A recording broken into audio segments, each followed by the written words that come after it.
Story 1. The Foundation. My daughter and her husband thought they could declare me incompetent and sell my life's work to a shadow corporation for pennies on the dollar. They thought I was just a confused old man who lost his glasses, but they forgot that I was the one who built the foundation they were standing on. If you enjoy stories about justice being served cold, please subscribe to the channel. It really helps us grow. And before we start, leave a comment below. Do you think children are entitled to their parents' inheritance, or should they earn it themselves? Let's get into the story. Story 1. The Foundation. My name is Jonathan. I am 72 years old, and for 40 of those years, I worked as a structural engineer and a master carpenter. I know how things are built. I know that if the foundation is weak, the house falls. I just never expected the weak foundation to be my own family. I live on 40 acres of wooded land in upstate New York. It is prime real estate now, but when my late wife, Sarah, and I bought it in the 80s, it was just dirt and rocks. We cleared it ourselves. I poured the concrete for the basement with my own hands. Every beam in this house I sanded and stained. This wasn't just an asset. It was a memory of the woman I loved more than anything. Sarah passed away 3 years ago. It broke me. I will admit that. For a few months I let things go. The grass got too high, the dishes piled up, and I spent too many days sitting in her rocking chair staring at the wall. That was when my daughter, Linda, and her husband, Marcus, started coming around more often. At first I was grateful. Linda brought casseroles. Marcus, who worked in high-end real estate in the city, offered to help manage my bills. I thought they were acting out of love. I was lonely, and I trusted them. It started subtly. Marcus would make comments about the stairs being dangerous. Linda would mention how isolated I was out here in the woods. They brought brochures for Golden Horizon, an assisted living facility 2 hours away.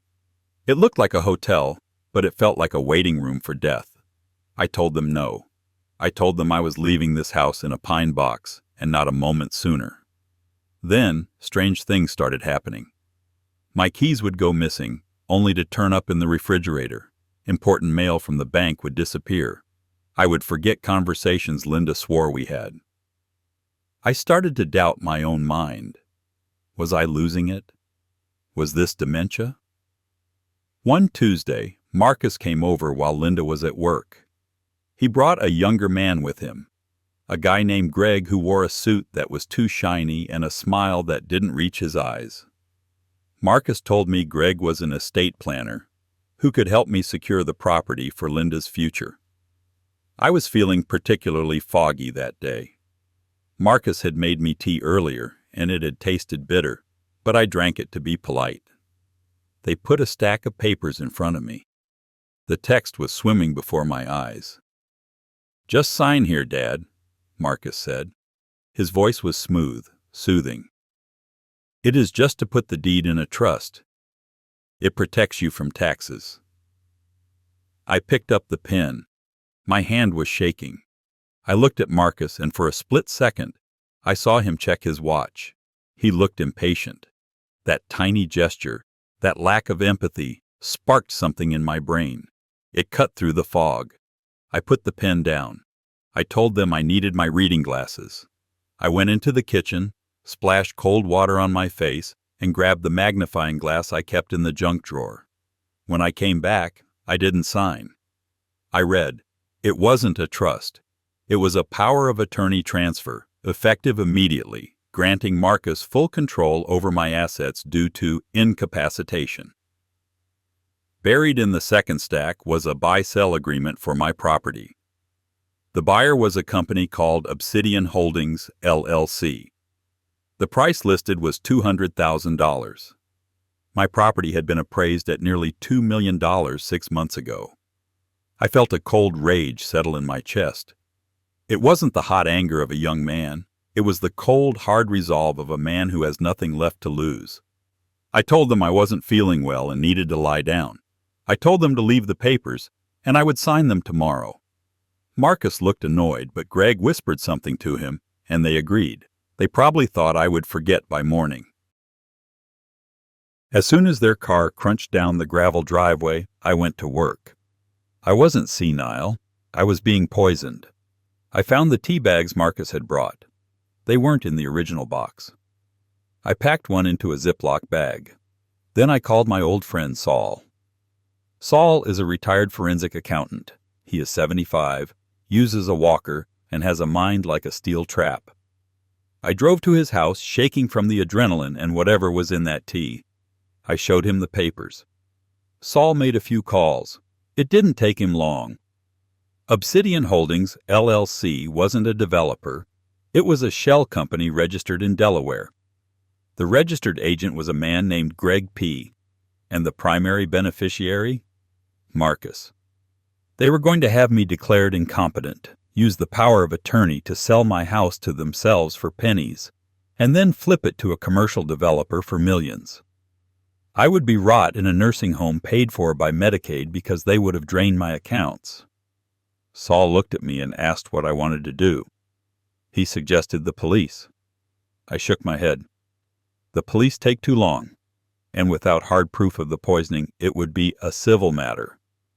I wanted to hurt them. I wanted to destroy the one thing they cared about, the money. Midpoint. Rehook. You might think the betrayal of a child is the worst pain a father can feel. It is, but that pain clarifies things. It burns away the sentimentality. I realized that the daughter I raised had died along with my wife. The woman who wanted to put me in a cage was a stranger, and strangers don't get mercy. We hatched a plan. It relied on Marcus's greed and his arrogance. He thought I was a stupid old carpenter. He didn't know I still had friends in the zoning office. I spent the next 3 days playing the part. I shuffled when I walked. I pretended to confuse Marcus with my brother. I let them think they had won. I told Marcus I was ready to sign, but I wanted to do it at a nice dinner. I wanted to celebrate my retirement. He booked a table at the most expensive steakhouse in town. He, Linda, and Greg were there. They were practically vibrating with excitement. Linda was talking about how happy I would be at Golden Horizon. Marcus was ordering expensive wine. I ate my steak slowly. I told stories about building the house. I talked about how the sun hit the porch in the morning. I saw Linda roll her eyes. She didn't care. Finally, Marcus pushed the papers across the white tablecloth. "Dad, let's get this done so you can relax," he said. I smiled. I reached into my jacket pocket. But I didn't pull out a pen. I pulled out a photocopy of a document I had filed with the county clerk that morning. I slid it across to Greg. I watched his face go pale. "What is this?" Marcus asked, his smile faltering. "It is a conservation easement," I said, my voice steady and strong. I dropped the confused old man act completely. A conservation easement is a legal agreement that permanently limits the use of the land to protect its conservation values. I had donated the development rights of my entire 40 acres to the local land trust. "What does that mean?" Linda asked, looking between us. "It means," I said, leaning in, "that no one can ever build on that land. No condos, no strip malls, no subdivisions. It is protected forest forever. The land is now worth exactly what the tax assessor says it is as raw timberland. Maybe $40,000. Marcus slammed his hand on the table. "You can't do that. You're incompetent." I pulled out a second piece of paper. A letter from my doctor, dated yesterday, certifying that I was of sound mind and body, and a toxicology report showing traces of benzodiazepines in my system. The same ones found in the tea bags you brought me, Marcus. The restaurant went quiet. Greg, the shyster in the shiny suit, stood up without a word and walked out the front door. He knew when a deal was radioactive. Marcus looked like he was going to vomit. His face turned a shade of red I had never seen before. "You just threw away $2 million, he hissed. "No," I said. "I threw away your $2 million. My home is still my home. I can live there until I die. But you won't see a dime of it." Linda started to cry. Not tears of remorse, but tears of a spoiled child who just lost her toy. "How could you, Dad? We have debts. Marcus owes money to dangerous people." "That sounds like a you problem," I said. I stood up, threw a $20 bill on the table for my portion of the steak, and looked at my son-in-law. "If you ever step foot on my property again, I will have you arrested for elder abuse and attempted poisoning. I have the evidence. The only reason I am not going to the police right now is because I don't want my wife's memory tarnished by her daughter's mugshot. But push me and I will burn you down." I walked out of that restaurant and I never looked back. It has been 6 months. I haven't heard from them. I changed my locks, installed cameras, and got a dog, a German shepherd named Buster. I spend my days woodworking and walking the property. The air tastes sweeter now. I heard through the grapevine that Marcus and Linda lost their house. Apparently Marcus had leveraged everything on the Obsidian deal going through. He had borrowed money from private investors who don't take no for an answer. I sleep soundly at night. I protected what was mine. I protected Sarah's memory. And I learned that sometimes the only way to fix a rotten structure is to tear it down and leave the lot empty. But there is one thing that keeps nagging at me. When I was looking through Marcus's briefcase that day he left it in the kitchen, I saw a file. It wasn't about me. It was a file labeled the Timothy Asset. It had a list of account numbers and a name I didn't recognize. I don't know who Timothy is, but if he is out there, and he is dealing with Obsidian Holdings, I hope he knows to check the fine print. Story 2. The Asset. My nephew told me that blood was thicker than water right before he drained my bank account to fund his fake empire. He thought because I spent 40 years driving trucks, I was too stupid to understand high finance. He forgot that a man who hauls hazardous materials for a living knows exactly how to handle toxic waste. Welcome back to the channel. If you believe that trust is earned and not given, hit that subscribe button. It helps us bring these stories to light. And I have a question for you. If a family member stole your retirement, would you call the police or would you handle it yourself? Let me know in the comments. My name is Timothy. I am 68 years old, and for the better part of 4 decades, I lived my life on the asphalt. I owned a logistics company. It wasn't anything fancy, just 12 rigs and a lot of sleepless nights, but it was mine. I built it from one beat-up flatbed into a fleet that hauled everything from steel beams to medical supplies across the Midwest. When I sold the business 2 years ago, I walked away with a little over $1.5 million. After taxes and paying off the last of the equipment loans, I had a nest egg that was supposed to last me the rest of my life. I wanted to buy a small fishing boat, get a cabin near the lake, and finally rest. My knees are shot, my back is fused, and I was tired. That was when Kevin stepped in. Kevin is my sister's son. My wife and I never had children of our own, so Kevin was the closest thing I had to a son. I paid for his college. I bought him his first car. I was the one who taught him how to shave and how to throw a baseball because his own father was never around. I loved that boy. Kevin didn't go into trucking. He went into finance. He wore tailored suits, drove a Tesla, and spoke a language I didn't quite understand. Algorithms, crypto yields, leveraged assets. He seemed successful. He lived in a high-rise condo downtown and always picked up the check at dinner. "Uncle Tim," he said to me shortly after I sold the business, "you can't just let that money sit in a savings account. Inflation is going to eat it alive. You need to put it to work." I was hesitant. I am a cash and carry kind of guy. I like things I can touch. But Kevin was persistent. He told me he was a partner in a boutique investment firm called Obsidian Holdings. He said they were working on a massive land development deal in New York that was guaranteed to triple the investment within 18 months. He called it the Legacy Fund. He said it was invite only, but he could get me in because I was family. I looked at his earnest face, the face of the boy I had taken to ball games, and I folded. I transferred $800,000, the bulk of my liquidity, into the account he set up. He gave me a fancy leather folder with a file number. The Timothy Asset. For the first 6 months, everything was great. Kevin sent me monthly statements showing my money growing. The charts went up and to the right. I felt smart. I felt secure. I even started looking at more expensive boats. Then, the silence started.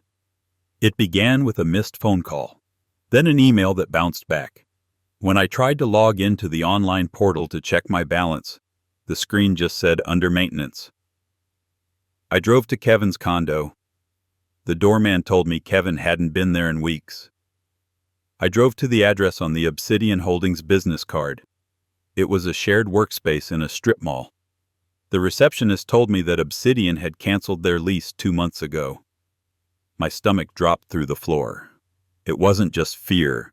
It was a physical sickness. I realized I was the mark. The boy I raised had gutted me. I went home and sat in my dark kitchen. I didn't call the police. Not yet. I called a guy I used to hire for employee background checks back when I ran the trucking company. A private investigator named Miller. Miller did some digging. It took him a week, but what he found made my blood run cold. Obsidian Holdings was a house of cards. They were taking money from new investors to pay off old ones. A classic Ponzi scheme. But it was worse. They were leveraging the stolen money to try and buy distressed properties. Miller found out that my $800,000 had been funneled specifically into an attempted purchase of a property in upstate New York owned by a man named Jonathan. Miller told me the deal had imploded recently because the owner, this Jonathan fellow, had pulled a fast one and put the land into a conservation trust, making it worthless to developers. When that deal died, Obsidian's liquidity dried up. They were broke. But Kevin wasn't broke. Miller found him. Kevin was renting a massive estate in the Hamptons for the summer, trying to court a new group of angel investors to bail out the company before the whole thing collapsed. He was throwing a black and white gala that very weekend. Midpoint rehook. You find out a lot about a man when you take away his safety net. I realized I had 2 choices. I could sue him, spend years in court, and maybe get 10 cents on the dollar while he hid assets in offshore accounts. Or I could do what I did when a driver tried to steal a shipment. I could intercept the load. I wasn't going to get my money back. I knew that. The money was gone, burned up in failed land deals and rental fees for mansions. But I could make sure Kevin never scammed another person again. I could make sure his reputation was as bankrupt as his soul. I put on my best suit. It was 10 years old and smelled a bit like mothballs, but it would have to do. I drove my beat-up Ford F-150 out to the Hamptons.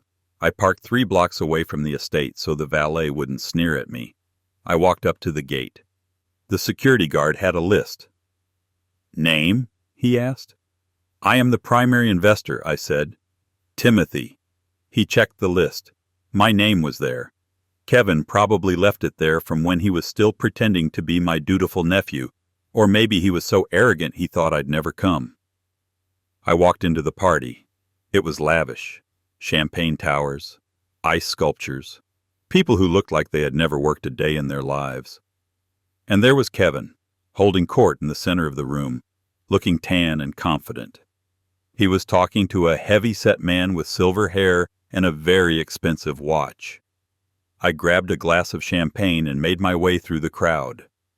I waited until there was a lull in the conversation. "Kevin!" I boomed. My voice, developed over years of shouting over idling diesel engines, cut through the music. Kevin froze. He turned around and the color drained from his face. It was like watching a ghost materialize. "Uncle Tim?" he squeaked. "What? What are you doing here?" I smiled. It wasn't a nice smile. "I am just here to check on my asset, Kevin. The Timothy asset. How is it performing?" Kevin rushed over, grabbing my arm, trying to steer me away. "Uncle Tim, please, not now. We are in the middle of a very delicate negotiation. This is Mr. Sterling." He is going to inject $5 million into the fund. Everyone is going to be made whole. Just give me 20 minutes. I pulled my arm away. Mr. Sterling, the heavy-set man, was watching us with narrowed eyes. Is there a problem here? Sterling asked. No, Kevin said, sweating now. Just a family matter. Actually, there is, I said, stepping around Kevin. I am the primary investor in the previous round. Kevin here took $800,000 of my retirement money to buy a property in upstate New York. Kevin's eyes were pleading. Please don't. But he didn't buy the property, I continued, locking eyes with Sterling. The deal fell through. The owner put it in a trust. The land is worthless, which means the collateral for your $5 million injection doesn't exist. The room had gone quiet. People were listening.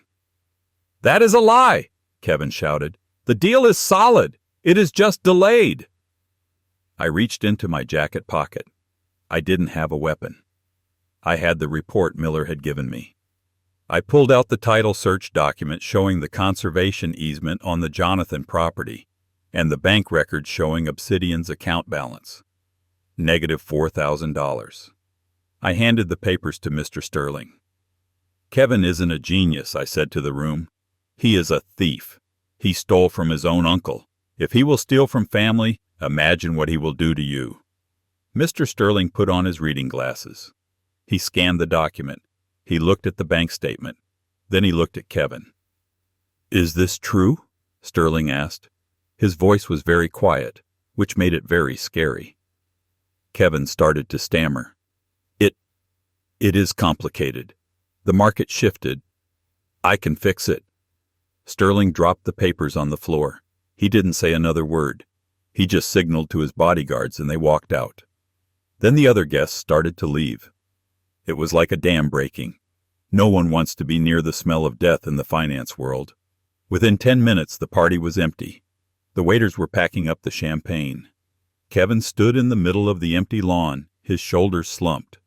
He looked at me, tears streaming down his face. You ruined me, he whispered. That was my only chance to pay you back. You were never going to pay me back, I said. You were just going to dig the hole deeper. I walked up to him. I took the champagne glass out of his hand and poured it onto the grass. I am going to the district attorney tomorrow, I said. I am giving them everything. The emails, the bank transfers, the fake statements. You are going to prison, Kevin. He fell to his knees. Uncle Tim, please. I am family. You were, I said. Now you are just a bad investment. I left him there on the manicured lawn of a house he couldn't afford. The fallout was swift. Obsidian Holdings was raided by the FBI 3 days later. Kevin is currently awaiting trial on multiple counts of wire fraud and securities fraud. He is looking at 10 to 15 years. I lost the money. I am back to driving a truck part-time for a local distributor just to keep the lights on and pay the property taxes. I won't get the boat. I won't get the lake house. But I have my self-respect. And I have the satisfaction of knowing I stopped a predator before he could eat anyone else. However, there is one loose end. When the feds raided Kevin's office, they seized all the computers. Because I was a victim, the case agent showed me some of the recovered files to verify my investments. I saw the Jonathan file, the land deal that failed, but there was another folder on Kevin's desktop that the agent glossed over. It was labeled The Cleaner. Inside, there was a series of payments totaling $50,000 sent to a generic LLC. The memo line on the transfers just said, Bob, Fixer. I don't know who Bob is, but if Kevin was paying him that kind of money while his company was burning down, Bob must be the guy who buries the bodies, literally or figuratively. And if the feds don't find him, maybe I should. Story 3. The Fixer. 2 young wolves hired me to slaughter the sheep so they could feast on the carcasses. They paid me $50,000 in cash to destroy 2 old men they considered liabilities. They didn't know that I'm not a butcher. I'm the guy who shoots the wolves. This is the conclusion to our saga. If you've been following Jonathan and Timothy's stories, you need to hear this. Please subscribe and hit the bell so you never miss a finale. And tell me in the comments, do you believe in karma, or do you believe we have to make our own justice? My name is Bob. I am 74 years old. If you saw me at the grocery store, you wouldn't look twice. I wear cardigans, I drive a 10-year-old Buick, and I spend a lot of time tending to my rose garden. I look like a grandfather who passes out butterscotch candies. But for 30 years, I worked in corporate counterintelligence and risk management. Before that, I did work for the government that I am not legally allowed to discuss. My job description was simple. I fix things. Sometimes that meant finding a leak in a company's data. Sometimes it meant finding leverage on a rival CEO. I operated in the gray areas where the law is slow and expensive. I retired 5 years ago. My wife Eleanor needed a hip replacement, and the insurance was fighting us. I took a few consulting gigs to pay the bills. Word got around that Bob is back. That is how I met Kevin and Marcus. I didn't know them. A middleman reached out, a guy who knew a guy, saying there was a time-sensitive crisis involving a holding company called Obsidian. I agreed to a meeting. We met in a private room at a club in the city. Kevin, the nephew from the second story, was pacing like a caged rat. Marcus, the son-in-law from the first story, was sitting at the table, looking pale and sweaty. They looked like boys playing dress-up in their father's suits. They laid it out for me. They were in deep trouble. They had leveraged everything on a massive development deal involving 40 acres in upstate New York. But the owner, an old man named Jonathan, was stalling. And one of their investors, a retired trucker named Timothy, was starting to ask questions about where his money went. "We need you to fix it," Kevin said, his eyes wild.